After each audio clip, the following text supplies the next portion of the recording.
नमस्कार। प्रभात साक्षी news network के खास कार्यक्रम जन गण मन में आप सभी का स्वागत है। पश्चिम बंगाल की राजनीति इस बार एक ऐतिहासिक मोड़ पर खड़ी है। वर्षों से जिस सवाल को दबाया जाता रहा, जिस पर चर्चा होते ही सियासत गर्म हो जाती थी, अब उसी मुद्दे पर निर्णायक कार्रवाई हुई है।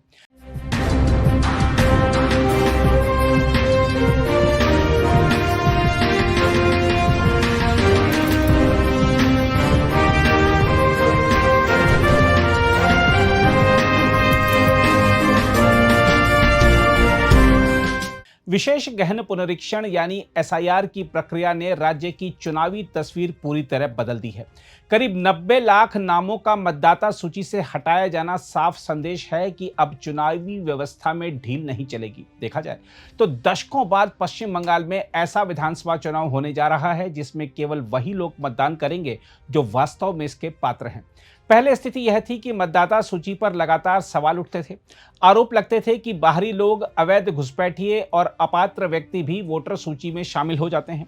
इससे न केवल चुनाव की निष्पक्षता प्रभावित होती थी, बल्कि असली मतदाताओं का अधिकार भी कमजोर होता था। एसआईआर ने इसी कमजोरी पर सीधा प्रहार किया है। आंकड़े खुद इसकी गवाही दे रहे हैं। फरवरी तक ही 60 लाख से अधिक नामों की पहचान कर उन्हें जांच के दायरे में लाया गया। बाद में गहन जांच और न्यायिक प्रक्रिया के बाद करीब 27 लाख नामों को हटाया गया, जबकि जिन लोगों के दस्तावेज सही पाए गए उन्हें सूची में बरकरार रखा गया।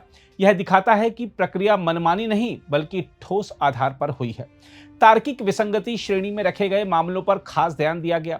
करीब 45% मामलों में नाम हटाने का फैसला इस बात का संकेत है कि बड़ी संख्या में ऐसे लोग सूची में शामिल थे जिनकी पात्रता संदिग्ध थी। अगर यह प्रक्रिया नहीं होती तो यही लोग चुनाव के नतीजों को प्रभावित कर सकते थे। सबसे अहम बात यह है कि पूरी प्रक्रिया न्यायिक निगरानी में हुई। उच्च न्यायालय द्वारा नियुक्त अधिकारियों ने हर मामले की सुनवाई की। अपील के लिए अलग से न्यायाधिकरण बनाए गए हैं, यानी किसी भी व्यक्ति के साथ अन्याय ना हो, इसके लिए पूरी व्यवस्था बनाई गई है। यह कहना गलत नहीं होगा कि इस बार चुनाव आयोग ने केवल सूची संशोधन नहीं किया, बल्कि चुनावी व्यवस्था को साफ करने का बड़ा अभियान चलाया है। जिला स्तर पर आंकड़े सार्वजनिक किए गए, हर चरण को पारदर्शी बनाने की कोशिश की गई और प्रक्रिया को नियमों के अनुसार आगे बढ़ाया गया। मुर्शिदाबाद और मालदा जैसे जिलों में जहां सबसे अधिक संदिग्ध मामले सामने आए, वहां विशेष सतर्कता बरती गई। यह वही इलाके हैं जहां लंबे समय से घुसपैठ को लेकर चर्चा होती रही है। अब पहली बार इन इलाकों में भी सख्त कार्रवाई का असर दिख रहा है। मतदान की तारीखें तय हैं और पहले चरण की मतदाता सूची अब पूरी तरह स्थिर हो चुकी है, यानी फ्रीज हो चुकी है। इसका मतलब साफ है कि अब किसी भी तरह की हेरफेर की गुंजाइश नहीं बची है।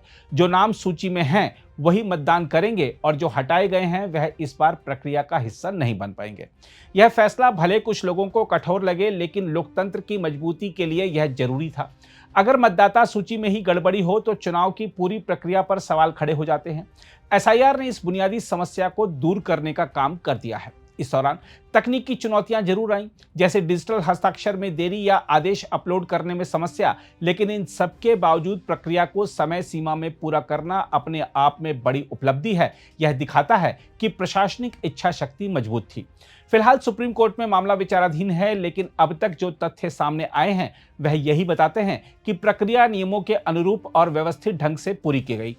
आगे भी अगर कोई सुधार की जरूरत होगी तो वह कानूनी दिशा निर्देशों के अनुसार ही होगा। इसका सबसे बड़ा संदेश यही है कि अब पश्चिम बंगाल में चुनाव केवल संख्या का खेल नहीं रहेगा, बल्कि यह वास्तविक मतदाताओं की भागीदारी का उत्सव बनेगा।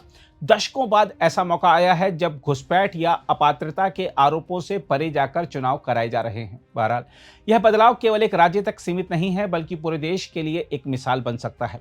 अगर इसी तरह मतदाता सूची को शुद्ध किया जाए तो लोकतंत्र और मजबूत होगा और जनता का भरोसा भी बढ़ेगा। इसमें कोई दो राय नहीं कि पश्चिम बंगाल अब एक नए चुनावी अध्याय की ओर बढ़ रहा है, जहां मतदाता सूची पर भरोसा ज्यादा मजबूत है और प्रक्रिया ज्यादा सख्त। यही इस बार के चुनाव की सबसे बड़ी कहानी है। अगर आप भी लेना चाहते हैं देश दुनिया की तमाम जानकारी तो आज ही सब्सक्राइब करें हमारे चैनल को। साथ ही नीचे दिए बेल आइकन को जरूर दबाएं ताकि हर अपडेट आप तक पहुंच सके।